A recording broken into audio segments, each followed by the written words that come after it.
देखते होता हमारे उड़हिया बैठी के पिपरा के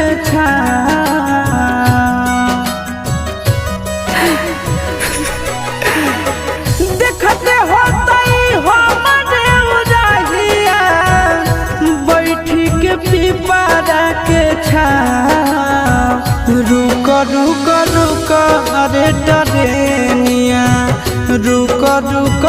रुक रे टरेनिया